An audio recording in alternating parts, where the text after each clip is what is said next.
Selon IMDb, le deuxième meilleur film de 2022 est Top Gun Maverick. Ce film est la suite du premier volet de Top Gun apparu en 1986. Et clairement, il s'agit là de contenus de top qualité audiovisuelle. Mais ces contenus devraient-ils vraiment être recommandés massivement pour autant?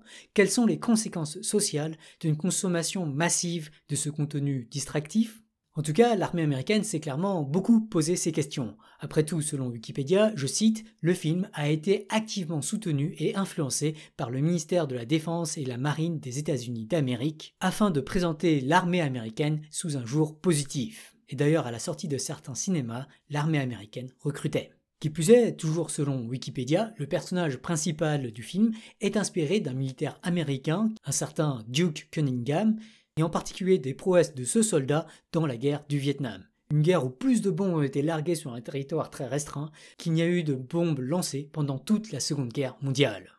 Et il se trouve par ailleurs que ce même Cunningham est un politicien corrompu qui a notamment avoué avoir accepté un chèque de 2,4 millions de dollars des industries de l'armement. Et donc, sachant cela, est-ce que Top Gun est vraiment un divertissement recommandable ? À bien y réfléchir, Top Gun semble soulever un grave problème, un problème que je vais qualifier de cool washing. Autrement dit, Top Gun rend cool aux yeux de millions de spectateurs, des institutions, des personnages, des valeurs et des habitudes qui sont en fait très problématiques pour la sécurité et le bien-être de l'ensemble de la population mondiale.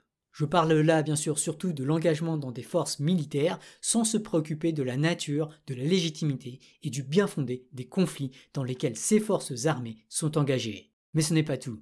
Top Gun normalise aussi l'élitisme, la starification et le masculinisme, voire la consommation de tabac et d'alcool, notamment dans le premier film, ou encore le fait de se comporter en rebelle et de désobéir. Mais si je vous parle aujourd'hui de Top Gun dans cette série sur l'éthique de l'information, ce n'est pas pour critiquer ce film en particulier.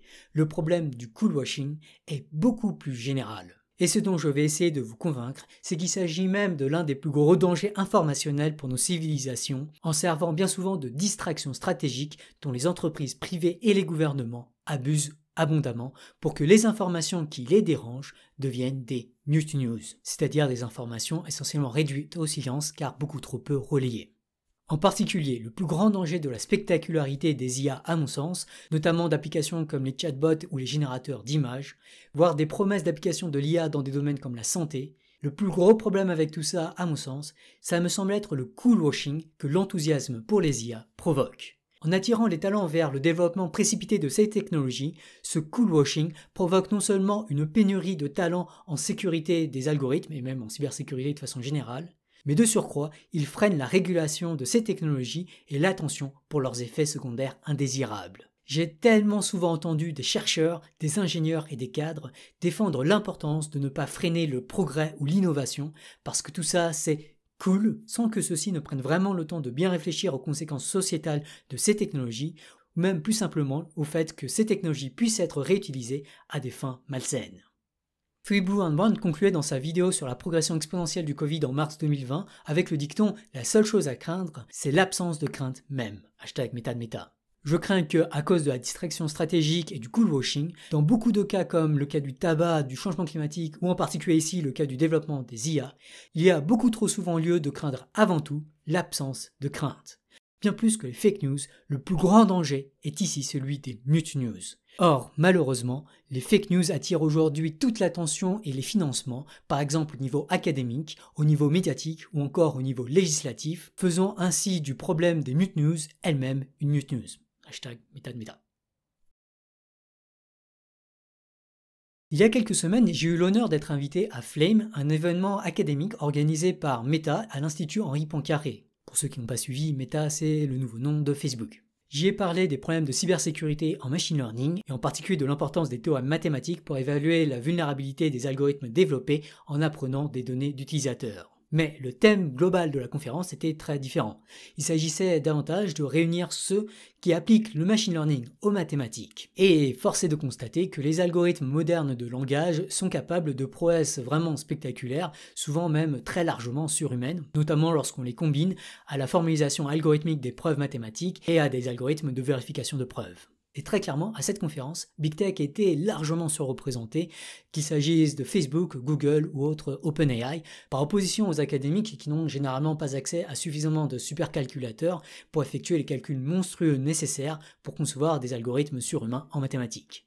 Qui plus est, à côté des dizaines de millions de dollars certainement nécessaires pour payer la facture électrique des supercalculateurs qui font des mathématiques, les salaires cumulés des chercheurs présents à cet événement se chiffraient eux aussi certainement dans les millions de dollars, voire les dizaines de millions de dollars. Mais donc pourquoi ? Pourquoi Big Tech investit autant dans des domaines qui clairement ne sont pas les plus utiles à leurs produits et donc a priori à leurs revenus ?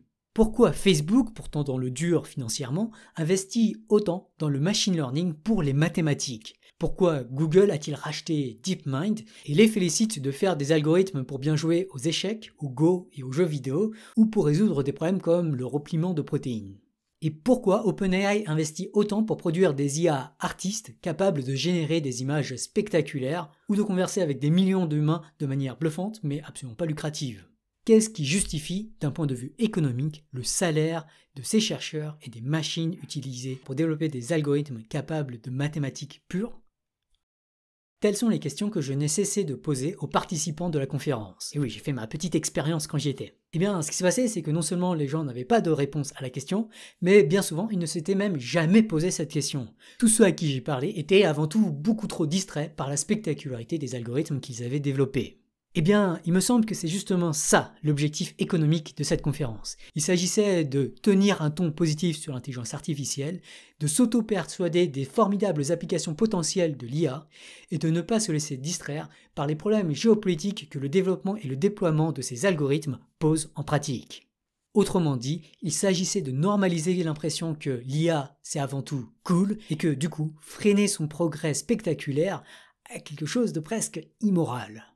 Alors que nombre de leurs collègues, notamment Frances Haugen et Sophie Zhang, appellent désespérément à ne pas fermer les yeux sur les applications de ces intelligences artificielles, et en particulier sur les atrocités auxquelles les algorithmes de Meta ont largement contribué, comme le génocide des Rohingyas, le génocide du Tigré, le chaos informationnel du Covid, les émeutes du Capitole, les émeutes au Brésil, ou encore la tentative de coup d'État de l'extrême droite en Allemagne. Alors que les étudiants en machine learning à qui j'ai parlé ont clairement beaucoup de remords à l'idée même de candidater ou de travailler pour Philip Morris ou Total, tous ceux à qui j'ai parlé étaient heureux d'avoir candidaté et encore plus d'avoir décroché des postes à Google ou Facebook sans donner suffisamment d'attention à la dangerosité civilisationnelle des algorithmes développés et déployés par ces entreprises privées. Pour beaucoup trop d'étudiants, y compris ceux qui adhèrent au mouvement altruisme efficace, le machine learning, c'est avant tout super cool, y compris tout ce que font des entreprises privées dangereuses comme OpenAI. De la même façon, alors que inviter des chercheurs de Philip Morris ou de Total dans des institutions publiques comme l'École Polytechnique en France ou l'EPFL en Suisse serait vu comme quelque chose d'absolument scandaleux qui serait peut-être même relayé par des médias, le fait d'inviter des chercheurs de Google, de Facebook ou encore d'OpenAI a été complètement normalisé par les institutions. Le cool-washing du machine learning a terriblement bien marché. Il y a aujourd'hui une confusion dérangeante mais très répandue entre désinformation et fausse information, comme si désinformer c'était uniquement produire des fake news. Cependant, les chercheurs qui ont choisi d'étudier les producteurs de désinformation constatent au contraire que l'arsenal utilisé par ces derniers transcende de loin la simple production de fausses informations. Après tout, pour désinformer, qui littéralement signifie enlever de l'information, mentir n'est absolument pas nécessaire. Un des cas les plus frappants et les plus documentés est certainement celui de la propagande chinoise. Quand la chercheuse de Stanford Jennifer Pan et ses collègues cherchèrent à la comprendre, ils ont fait la découverte, à leur surprise, que cette désinformation ne produisait que très peu de fausses informations. Par ailleurs, les énormes usines de trolls payées par des autorités chinoises ne répondaient en fait pas souvent aux critiques de ces autorités. Au lieu de cela, ces trolls étaient surtout chargés de faire du cheerleading, c'est-à-dire faire l'éloge de l'histoire du Parti communiste par exemple. Le parti leur avait clairement demandé d'avant tout s'émerveiller devant tous les symboles qui lui sont associés, avec clairement le but de détourner l'attention des Chinois des dangers de l'autoritarisme, de la surveillance de masse et des abus de droits humains au Xinjiang, au Tibet ou encore à Hong Kong. By the way, on ne parle pas là d'une toute petite armée, on parle de 20 millions de Chinois payés pour produire une telle désinformation. De la même manière, lorsque de plus en plus de scientifiques en vinrent à la conclusion que le sucre est une source majeure d'obésité, de cholestérol et de maladies cardiovasculaires, plutôt que de directement contredire les études qui aboutissaient à ces conclusions, l'industrie du sucre a massivement investi dans la recherche sur les risques sanitaires du gras. Au lieu de nier les dangers du sucre, ils ont cherché ainsi à dévier l'attention du grand public, des chercheurs et des régulateurs. Ils ont misé sur la distraction stratégique.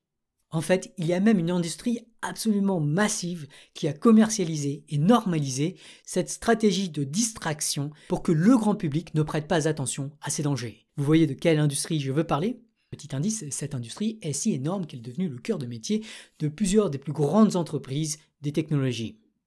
Je parle là de l'industrie de la publicité. À bien réfléchir, la publicité, qui représente des centaines de milliards de dollars d'investissement chaque année, cette publicité ne consiste essentiellement jamais à mentir ou à nier les risques, elle consiste beaucoup plus à faire oublier les risques en s'appuyant notamment abondamment sur le cool washing.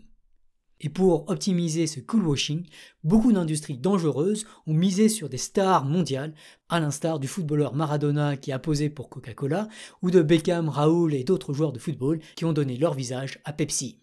En parlant de football justement, on peut mentionner le cas des dictatures comme le Qatar, dont l'économie repose tant sur des formes modernes d'esclavage des migrants, et le cas de la FIFA, dont les dirigeants ont clairement été corrompus par le Qatar. Ces mêmes dirigeants qui, suite aux critiques des militants des droits humains en amont de la Coupe du Monde, ont littéralement appelé à se laisser distraire par le football et à ne pas donner d'attention aux souffrances humaines. Et d'ailleurs, il n'y a pas que la FIFA à critiquer à ce sujet. Les plus grandes superstars de ce sport, qu'il s'agisse de Mbappé, Messi, Neymar ou Cristiano Ronaldo, tous sont payés par l'argent sale du pétrole extrait dans des pays connus pour leurs abus de droits humains, voire pour les meurtres commandités par les dictateurs au pouvoir. Très clairement, ces stars, comme d'ailleurs de nombreux influenceurs, servent de cool washing pour donner avant tout l'impression que ces pays sont cool et pour réduire autant que possible au silence les mentions d'abus de droits humains. En parlant de souffrance humaine justement, beaucoup de membres influents du mouvement altruisme efficace me semblent avoir clairement abusé de la distraction stratégique permise par le fait de prétendre vouloir le bien de l'humanité pour commettre eux-mêmes des actes illégaux à des échelles monumentales sans que personne ne soulève de questions. Je pense en particulier à l'escroc Sam Bankman-Fried, alias SBF, dont les fraudes financières monumentales ont clairement été facilitées par son cool washing auprès de l'altruisme efficace. Et alors, jusque-là, on a pris des exemples où le cool washing est extrêmement intentionnel. Mais à bien y réfléchir, la plupart du cool washing n'est en fait probablement pas intentionnel. Et c'est en fait là qu'il est le plus dangereux. En effet, le jackpot pour Coca-Cola, ce n'est pas tant quand Maradona reçoit de l'argent pour boire du Coca-Cola devant 1 milliard de spectateurs, mais le jackpot pour eux, c'est plus encore quand des parents boivent eux-mêmes du Coca-Cola devant leurs enfants, rendant ainsi la consommation de Coca-Cola cool et faisant des problèmes de cette consommation une mute news auprès des enfants. Bref, cette liste de cool washing que je viens de faire n'est absolument pas exhaustive. Et je vous invite d'ailleurs à proposer dans les commentaires de cette vidéo vos propres exemples de distractions stratégiques dangereuses, entreprises par des entités dangereuses ou normalisées par l'ensemble de la population. Quoi qu'il en soit, j'espère vous avoir convaincu que cette stratégie de désinformation a une ampleur au moins aussi alarmante que celle de la production massive de fausses informations, même si la distraction stratégique est elle-même loin d'être la seule autre stratégie utilisée. On peut en effet aussi penser au harcèlement des critiques, à la corruption des preneurs de décision, à l'interdiction de manifestations, notamment dans certains pays autoritaires, à la censure des opinions politiques divergentes, ou encore à la manipulation des algorithmes par des faux comptes, qui en fait a peut-être même maintenant une ampleur encore plus importante. Malheureusement, la crise informationnelle est si souvent associée à la fausse information que les moyens pour résoudre cette crise, comme le debunking, le fact-checking ou le Digital Services Act, toutes ces mesures sont en fait très inadaptées pour combattre l'inattention aux problèmes importants.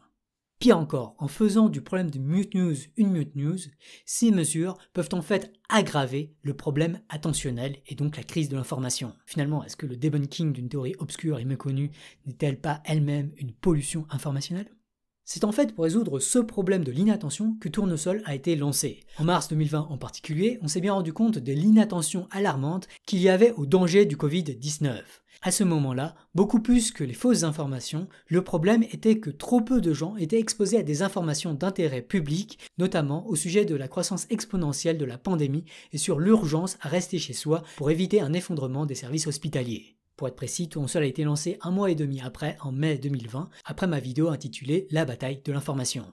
De même manière, si l'industrie du tabac a causé et cause encore des ravages monumentaux, à hauteur de 8 millions de morts par an selon l'OMS, c'est clairement avant tout par inattention au danger que cet objet représente. Un manque d'attention dont beaucoup de fumeurs, mais aussi la société civile et les régulateurs, sont bien trop souvent coupables ou au moins victimes. Oui, car cette inattention n'est absolument pas accidentelle. En particulier, là encore, le cool washing, en particulier dans les vieux films, aura fortement contribué à l'inattention au danger de la cigarette. De la même manière, si la cause environnementale abuse de plus en plus d'actions potentiellement choquantes, comme verser de la soupe sur des œuvres d'art ou des protestations dans des événements sportifs majeurs, le but de ces manifestations est avant tout de combattre l'inattention au changement climatique dont le grand public et les politiciens sont trop souvent victimes ou coupables. Et si le greenwashing est souvent jugé très problématique par les groupes écologistes, c'est parce qu'il risque avant tout d'amplifier l'inattention à des enjeux qui menacent les futures générations et qui provoquent déjà des souffrances humaines pour des millions d'humains dans les pays défavorisés, notamment au Pakistan ou à Madagascar. J'en profite pour insister que, très clairement, au moins dans ce cas, le problème de l'inattention n'est pas un problème individuel. L'inattention des uns peut être criminelle vis-à-vis de la sécurité des autres. Notamment quand il s'agit de multimilliardaires qui profitent des revenus du pétrole, dont la consommation massive met en danger des vies ailleurs dans le monde. Mais j'insiste sur le fait que la cause environnementale est très loin d'être la seule à manquer cruellement d'attention. À travers le monde, les abus des droits humains sont omniprésents, notamment dernièrement en Russie, en Chine ou encore en Iran, sans parler des cas catastrophiques de l'Ukraine, de la Libye, du Yémen, du Myanmar ou encore de l'Éthiopie.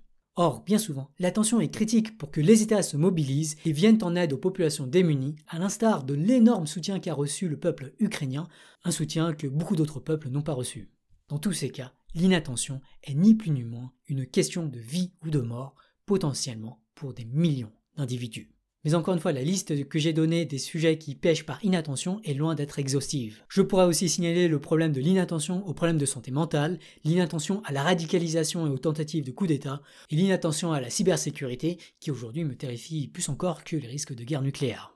Mais pour finir cette liste d'inattention très dangereuse à mon sens, je vais parler de l'inattention qui me fait le plus peur, à savoir l'inattention aux algorithmes de recommandation. Après tout, ces algorithmes sont eux-mêmes le moteur de l'inattention. #méta. Ce sont ces algorithmes qui amplifient massivement certains contenus et qui, par voie de conséquences inéluctables, limitent drastiquement la diffusion d'autres contenus. En priorisant davantage la distraction, souvent conçue de manière stratégique par des campagnes de désinformation, ces algorithmes tuent. Et pourtant, aujourd'hui, trop peu de gens s'y intéressent. En particulier, notamment à cause des efforts monumentaux de cool washing de Google, Meta, OpenAI et d'autres. Aujourd'hui, aux yeux de l'écrasante majorité des chercheurs en intelligence artificielle, le machine learning, c'est tellement cool qu'il serait indésirable de freiner son progrès. Et du coup, les tours d'impossibilité sur la sécurité du machine learning qui, s'ils étaient pris au sérieux, appelleraient clairement à ne pas déployer les solutions existantes, aux yeux de beaucoup de chercheurs, ces théorèmes mathématiques sont clairement chiants, et ça peut affecter consciemment ou non la décision d'acceptation ou de rejet de ces articles à des conférences scientifiques. Et ça affecte plus encore le fait que ces articles soient cités ou non, et donc le destin académique des chercheurs qui s'intéressent à la sécurité. Pire encore, des régulations drastiques et très contraignantes pour l'innovation sont souvent jugées indésirables, voire dangereuses, par ces scientifiques. Bref, pour toutes ces raisons, de nos jours, il me semble plus problématique de s'enthousiasmer devant ChatGPT sans donner d'attention majeure aux énormes manques de sécurité de ce produit que d'écrire un article sur les 10 avantages du sucre pour la santé. Et j'ai été assez surpris de voir que ce genre d'article existe. L'inattention à la distraction stratégique conduit malheureusement beaucoup à penser que la solution contre la désinformation repose sur la modération contre la fausse information. Mais très clairement, si l'on considère que l'inattention à la crise environnementale, aux problèmes de santé mentale et à l'amplification de la haine, entre autres, est un aspect majeur de la crise informationnelle, alors bien modéré est très clairement, très largement insuffisant. Pour vraiment résoudre la crise informationnelle, dès lors, la question qu'il convient de se poser, c'est davantage à quelles informations les 8 milliards d'humains devraient être exposés de manière quotidienne. Quelles sont les distractions qui ne mettent pas de vie en danger et quelles sont les informations auxquelles nous devons absolument prêter attention. En particulier, si vous étiez l'algorithme de recommandation de YouTube, quelle vidéo afficheriez-vous sur les téléphones des milliards d'utilisateurs lorsque ceux-ci cliquent sur l'application de YouTube ? Ou, plus concrètement encore, que voudriez-vous mettre dans le rectangle jaune affiché dans la page d'accueil de YouTube des utilisateurs de l'extension navigateur de tournesol disponible sur Firefox et Chrome ? Faut-il que les vidéos sur le changement climatique intègrent plus souvent ce rectangle jaune ? Ou faut-il davantage de contenu sur les protestations en Chine et en Iran ? Qu'en est-il de la santé mentale ou encore des algorithmes de recommandation ? Quels sont les sujets qui doivent être intégrés au rectangle jaune de recommandation de tournesol ? Eh bien, c'est parce que nous pensons qu'il faut répondre collaborativement à ces questions que nous avons développé la plateforme Tournesol il y a maintenant 2 ans et demi. Désormais, la plateforme est parfaitement fonctionnelle et ce dont on a désormais le plus besoin pour avancer dans notre combat contre la distraction stratégique des multinationales et des dictatures, plus globalement contre l'inattention aux problèmes les plus importants de nos sociétés modernes, ce dont on a le plus besoin, c'est que vous nous aidiez à répondre à ces questions. Vous pouvez tous nous aider à déterminer quelles vidéos doivent intégrer le rectangle jaune de Tournesol.